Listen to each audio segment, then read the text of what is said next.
Hello, my friends. Thank you all for joining me. Today, I will be going over the Kalam Cosmological Argument, which is essentially a philosophical argument that explains the beginnings of the universe. Now, before we get into it, I do want to preface this with a couple of things. First, I want to let you know that the Venn diagram intersection of people who like ASMR and people who like apologetics is probably very narrow. In fact, it is probably so narrow that I am the only one in said intersection. But I wanted to do this video anyway because I think it's important for people to understand the basic arguments in philosophy for this subject. And I decided to start with probably the easiest one to understand. The second thing I want to discuss is the format for this video. After this introduction, I will be going over definitions of a couple of terms that I will be using throughout the video, and I want us to be on the same page. Then I will go over the argument itself and all its premises.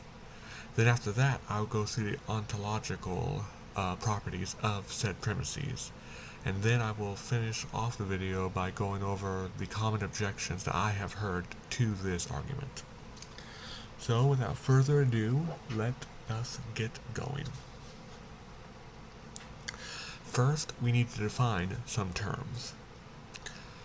When I say ontology, or something that is ontological, ontology is essentially what something is, the reality of something. For instance, for a physical property like a green ball, or just a ball in general, one could say the ontological properties is that it is a toy meant for the amusement of children. But ontology really is not used for physical properties, as it doesn't really explain it very well, because physical properties tend to have obvious definitions. It also can't really be used for art because art can be very interpretive. Like, giving an ontological statement for the Mona Lisa would be very impossible because it is subject to change. However, ontology is used for intellectual properties or philosophy concepts, philosophical concepts. For instance, ASMR, as many of you know, is not a physical thing, it is a concept. You can't touch or see ASMR, but somehow it exists. You could say, if you ask any ASMR artist, any average ASMR artist, what ASMR is, you would get many different answers saying, gives you tingles, it helps you relax, etc., etc. However, if we were to give an ontological statement, you could say that it is layman therapy or amateur therapy. It is therapy because it is meant to help someone sleep, help someone relax, help someone cope with stress or depression. And we use the term layman or amateur with it because people don't pay for ASMR in the traditional sense. Like, you pay a therapist specifically for therapy. While people might pay for ASMR properties, such as from Patreon, or ASMR artists may receive compensation for said videos of ASMR, they are not necessarily paid for ASMR, and most ASMR artists do it for free anyway. So that's what ontology means. Now, let's define God. Now, this seems like a rather odd thing to do, as many people might think they know what the term God means. And if I were to use the term God here in America, I think most people would have the same general idea that I'm trying to portray, even if the details are a little off. However, if I use the term God in, say, the Middle East, Northern Africa, or East Asia, people might have a very different idea than what I'm trying to convey. So it is important, as with any philosophical endeavor, to discuss what I mean by the term so we're all on the same page. When I am saying God, I'm referring to an all-powerful, all-knowing, omnipresent, all-good, all-just, timeless, spaceless, immaterial, personal being. He or it must have all of these qualities. If he does not, then he can't exist as God, per se. And when we discuss the concept of polytheism later, I will show you exactly why. Now, why do all of these concepts of God have to exist? Well, to create the universe, he has to be all-powerful. He has to create something from nothing, and that requires someone who is infinitely powerful. To govern it properly, he has to be all-knowing, everywhere at once, all good and all just. If he is lacking in any of these qualities, he cannot govern perfectly or infinitely, and therefore cannot be God. And to create the universe, he has to be timeless, spaceless, and immaterial. All of our universe is made up of these three things.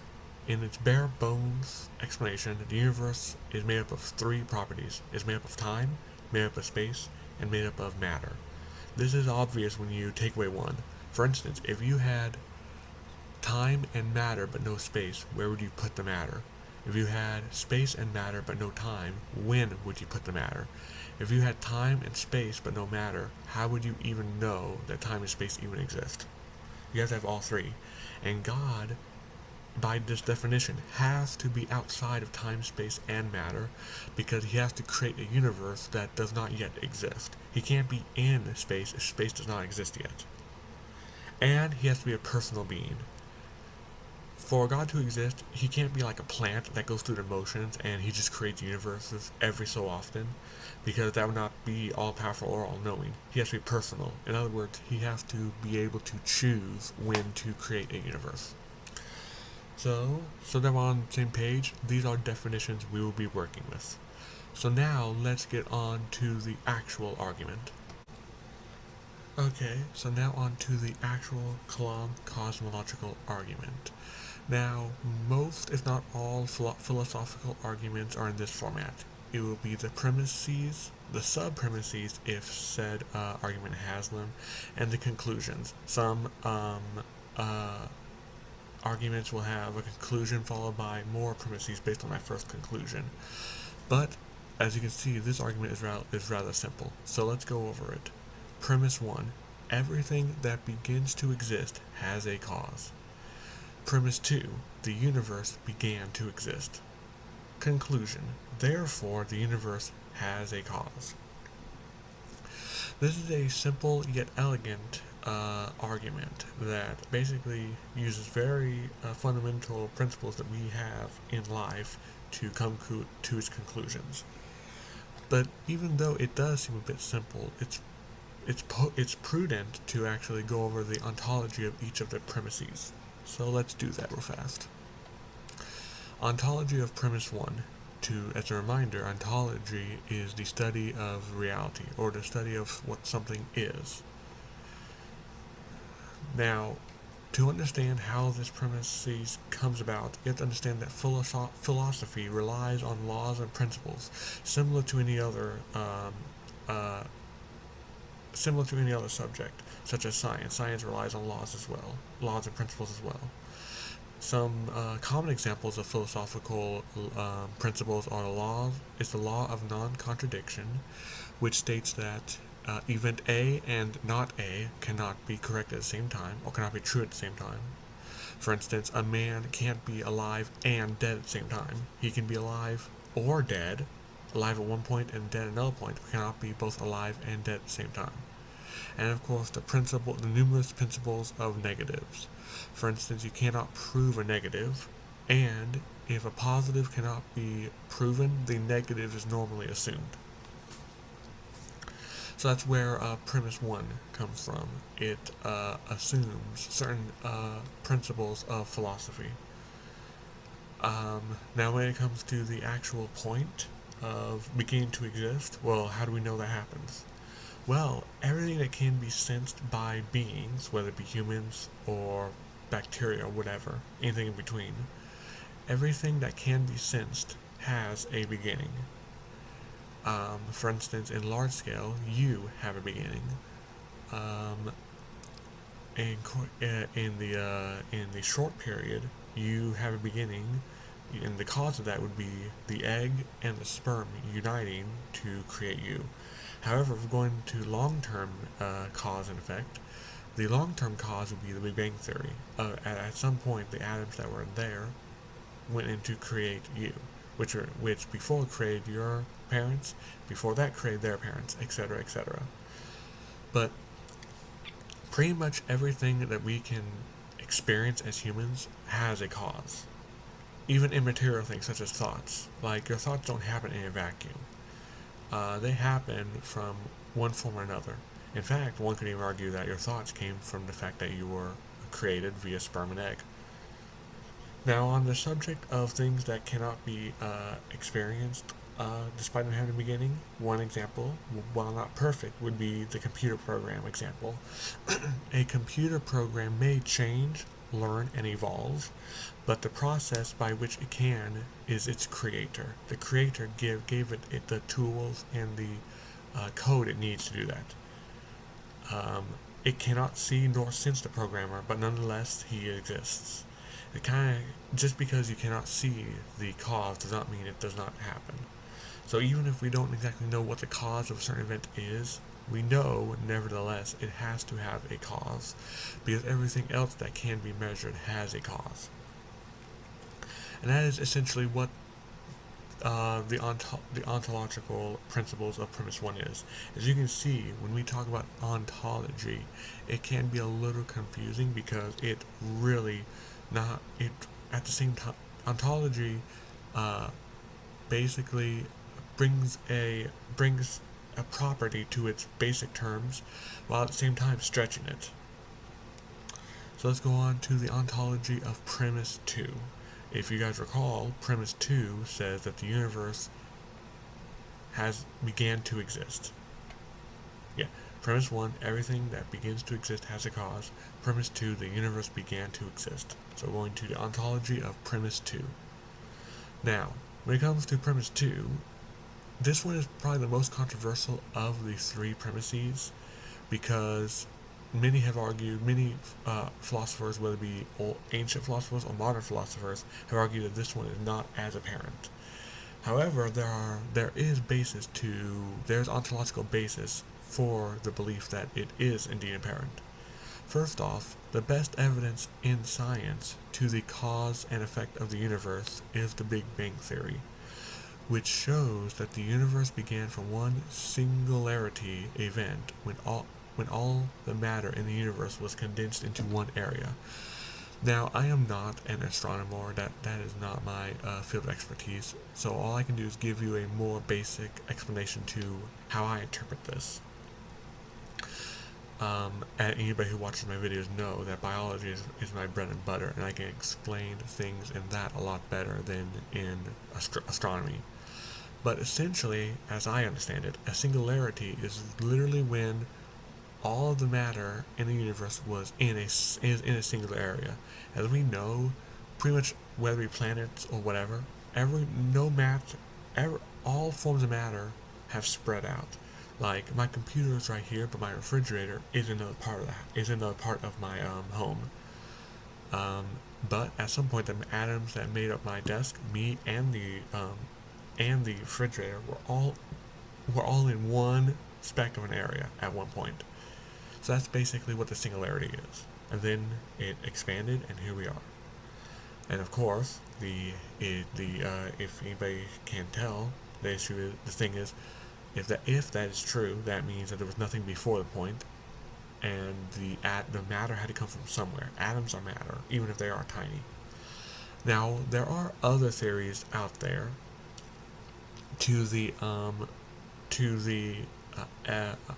contrary of the Big Bang Theory, such as I've heard the steady state theory, which explains that the universe has kind of been the same overall, from infinity to infinity, or I forgot what it's called.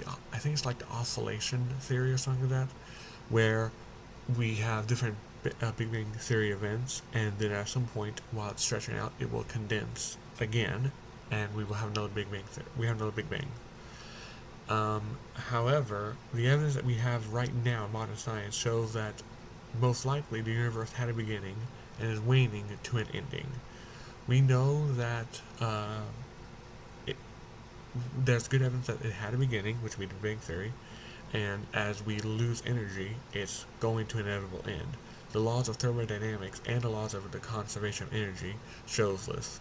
For those of you who took science, the laws of thermodynamics are complicated, but essentially it says that matter cannot be created nor destroyed, only transferred, and the usable energy in the universe is lowering. Like for instance, when you burn a piece of wood, the energy doesn't disappear; it just changes form, but that energy is no longer useful. The ash cannot be burned anymore, and the law of conservation of energy states that all of the energy in the universe is constant. You can't lose energy, you can't gain energy. It's always at one. That's basically what the energy is. And any energy used will always be less than one. But that's essentially the ontology of premise 2, and explain why premise 2 is reasonable to believe as not just arbitrary or anything. Now let's go to the ontology of the conclusion, premise 3, the conclusion, which, if you guys recall, the premise 3 conclusion is, therefore, the universe has a cause. Let's go back up here. Yep, premise 1, everything that begins to exist has a cause. Premise 2, the universe began to exist. Conclusion, therefore, most arguments end with therefore, the universe has a cause. So that said, let's get to this. The best explanation for said cause, at least according to the universe that we know it right now, would be a causer, or creator, or God. As we went over earlier, God would be, an all-powerful, timeless, spaceless, personal being, etc., etc. And the reason this is the best explanation is what we established in the ontology of premise 1. Everything that we know in philosophically,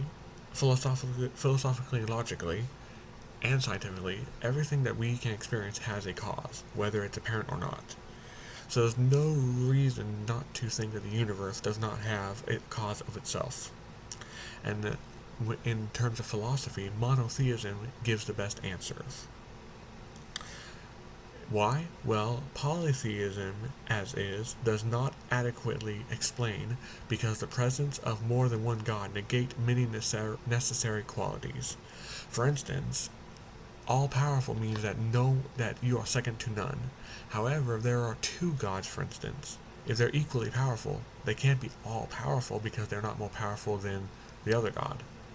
They can't be all just, because what if they disagree on justice, like in many Greek mythologies? They can't be all good, as I've explained. If they differ in any way, they would not be God. And of course they can't be omnipresent, because can they occupy the same space? Philosophically and scientifically, it seems rather unlikely to assume that can be the case. So polytheism does not explain the cause adequately. But neither does atheism. Atheism does not adequately explain because it has to assume the universe is eternal, which, as we have gone over in premise 2, that does not bear the evidence. You have to assume a theory which right now is not the one that's assumed, is that the universe is infinite. Because if it has a cause, you either have to believe that the cause of the universe is nothing, which is what Dr. Lawrence Krauss of, I think, University of Phoenix argues, which never made any sense to me. Or perhaps there is a cause to the universe, and that cause would be a personal God. Now, as with any argument, there's going to be objections, and any good argument will have objections, and you can answer for those objections. Now, I want to preface this by saying these are not the most sophisticated objections. These are more, in a word, layman objections, because I, as anybody can guess, am a layman philosopher. So I have not really heard too many of the most sophisticated objections. And the reason I mention that is because I have seen some apologetic videos complaining that they only take the easiest objections and go after those. Here I'm saying I'm not going after the ones that are the easiest per se, I'm going after the ones I hear the most. So with that out of the way, let's get to the objections of premise 1. Again, premise 1 is everything that began to exist has a cause. One objection is, well then who or what created God? That generally is the objection. That's generally probably the most common objection I get. Well, if the universe needs a creator, why doesn't God need a creator? And if he needs a creator, why doesn't that God need a creator? And if that God needs a creator, why doesn't that God need a creator? And we go ad infinitum, like an infinite number of gods to create an infinite number of gods. Now the answer to that is quite simple. God, by definition, or apparently by definition as I typed, did not come to be. So he does not require a cause. This one is the most common, yet the easiest answer to give. God did not come to be like the universe did. Like, the universe is made up of the same material, the same stuff that everything of it is made out of. The sum is equal to its parts. The universe is made up of its parts. God, on the other hand, for if he were to exist, he would have to have all these qualities, which includes being eternal, being spaceless, timeless, and immaterial. That's where the part comes in. He couldn't come to be because then he wouldn't be God. So that one's a pretty easy objection to answer for. This was a little more. This one is a little more complicated. It'll take a little more explaining. One is that God is a more complicated explanation than the universe, and the argument essentially goes, well, if the universe is if the universe needs a cause, if the universe needs a cause because it's complicated, why doesn't God, who's more complicated, infinitely more complicated than the universe, in need of an explanation as well? This adheres or attempts to adhere to Occam's razor, which states that the simplest answer is generally the most correct. For instance, if a kid has a paintbrush in his hand and there's paint on the wall, and he gives the explanation, aliens came down, painted the wall, and gave him the paintbrush to frame him, one could say, well, no, that's probably not it. Occam's razor suggested that the kid's a troublemaker and he painted the wall because the paintbrush in his hand.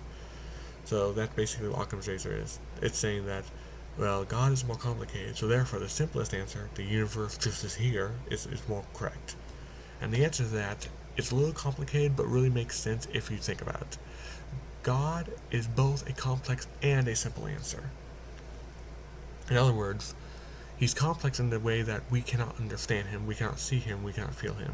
But he's simple in the answer that, well, yeah, you can easily explain it. Like, if God is timeless, if God is all-powerful, of course he can create the universe. That's very simple to understand. Now keep in mind, this does not violate the law of non-contradiction. Things can be simple yet complex at the same time. Math is one of those. We see patterns in math all the time, and these patterns are simple to understand. Yet they're so simple that a lot of people do not grasp them. That makes them complex. In a way, that's not a perfect explanation, but in a way that it explains God. He is both complex and simple, and therefore is actually both bolstered by Occam's razor and not hindered by it. Now, objections to premise 2. As a reminder, premise 2 states the universe began to exist. Objection. The universe didn't necessarily have a beginning, and therefore can be eternal. Now the answer to that, I don't see this one too often because they tend to go for the second objection here, but sometimes I do see this. And the answer is kind of what I said earlier. The universe, as we know it right now, ontologically cannot be eternal.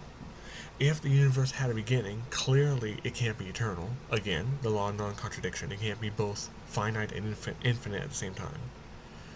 So this one's kind of easy until something changes. This one is probably the easiest one to answer. Quite frankly, the evidence we have right now of the universe and of philosophy in general says that the universe cannot be eternal. The next objection is, well, if the universe is infinite in duration, it does not need an explanation. This one was the hardest one to write for this PowerPoint, which by the way, I created myself, because I have heard numerous wordings for this objection, which is probably the hardest one, not the hardest one to answer, but the hardest one to quantify. But in essence, the argument goes, it's not appealing to the scientific evidence, but to the philosophical evidence. Like, for instance, Occam's razor. Because we cannot experience God, it's more likely that a God does not exist, and therefore the universe has just been here the entire time. And even if we were to ignore the scientific evidence, the notion of an infinite universe does not really hold water in the philosophical landscape either. Because if the universe were infinite, there could not be a series of events that led to you watching this video. At no time could we ever have gotten here. Well, what does that mean? Well, if you are familiar with the infinite pennies paradox, this would make sense. But even I only realized this thing fairly recently, so unless you are really into philosophy, you will not, so I will explain it here, at least as best as I can explain it here. Let's just say you had an infinite number of pennies. Each one is labeled by number. So penny 1 is labeled 1, penny 2 labeled 2, 3, penny 3 is 3, penny 4 is 4, etc., ad infinitum. And then you now possess an infinite number of pennies. And then I tell you, okay, I'm going to take away all the even number of pennies.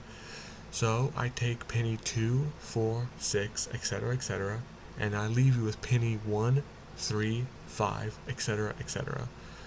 Now the question to you is, what is the difference between the pennies you had and the pennies you own now?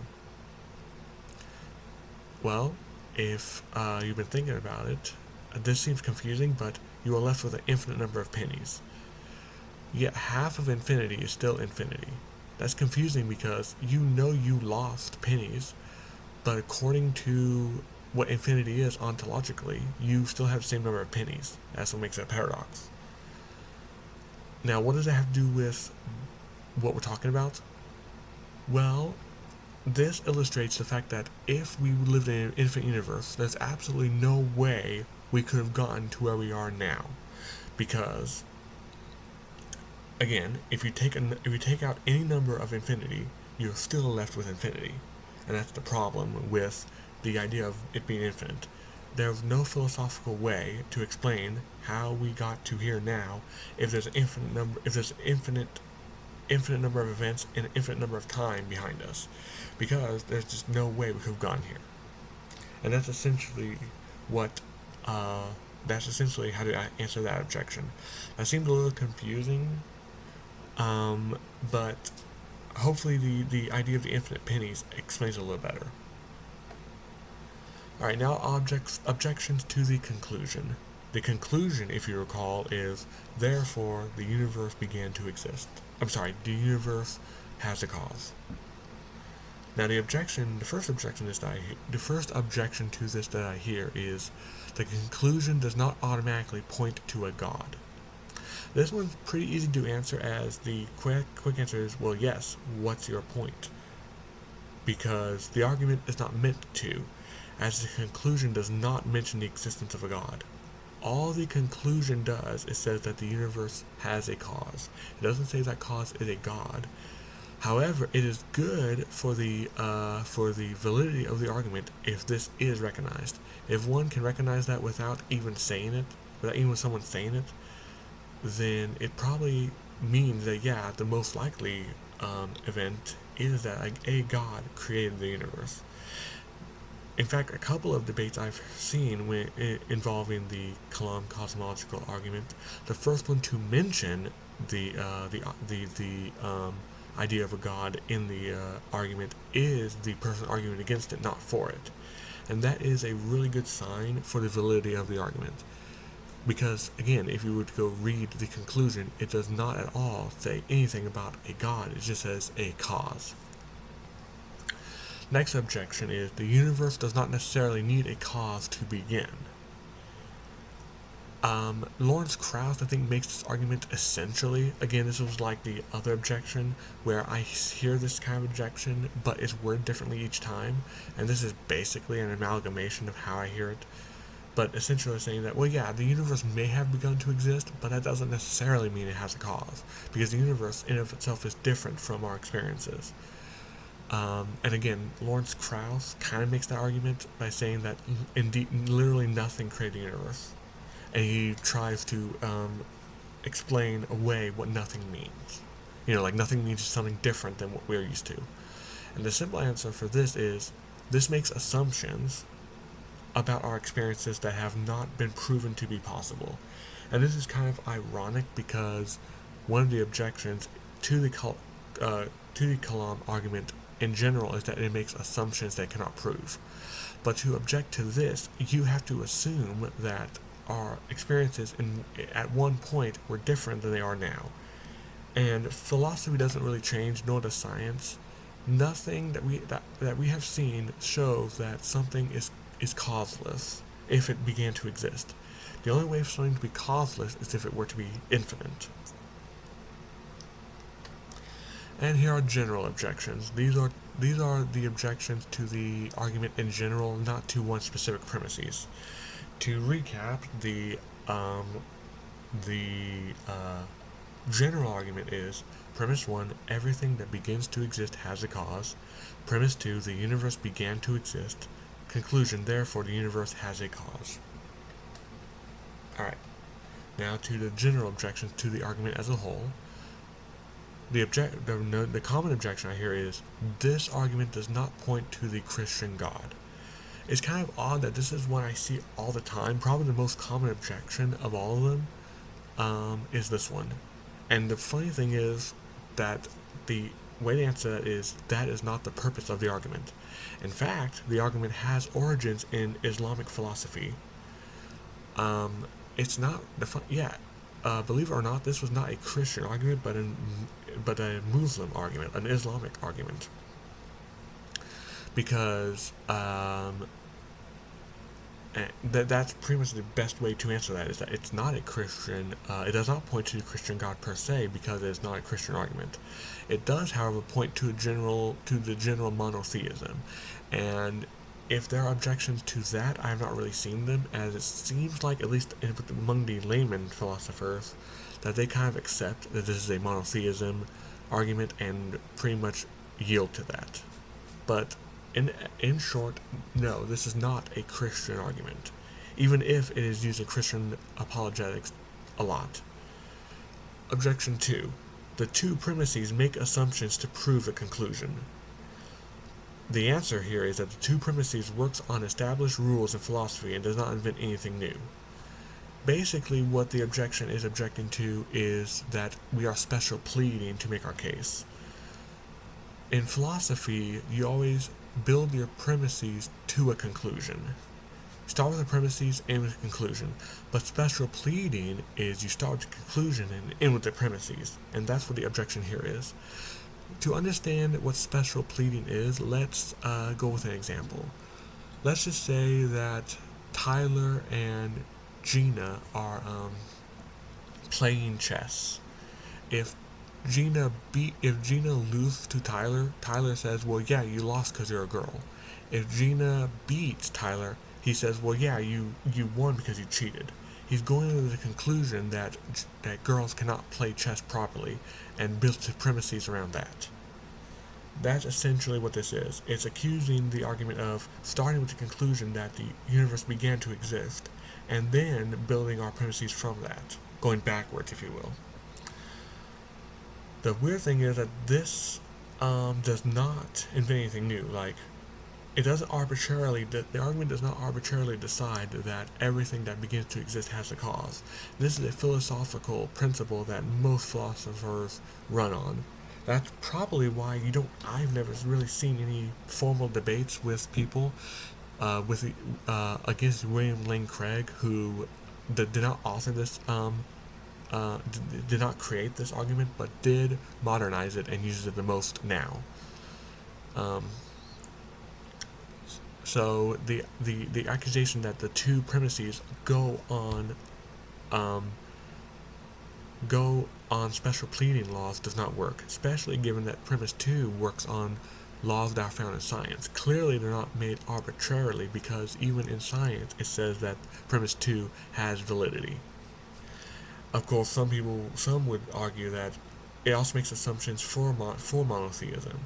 However, and again, this may be personal preference, of the four explanations, whether it be mono, poly, a, or pantheism, mono being one, theism being God, poly being many, many gods, a being no, no gods, and pan being all gods. Pantheism, again, is the belief, is in short the belief that the universe itself is God. Monotheism points to premises the best, because again, with polytheism, you go under the problem with, well, if the gods share the traits, which they would have to, then they aren't gods, and ontologically cannot share certain traits.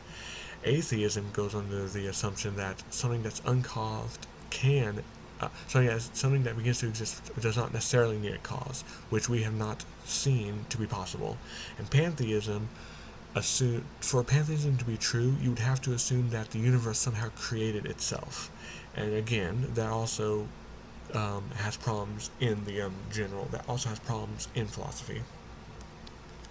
Monotheism points to the premises the best.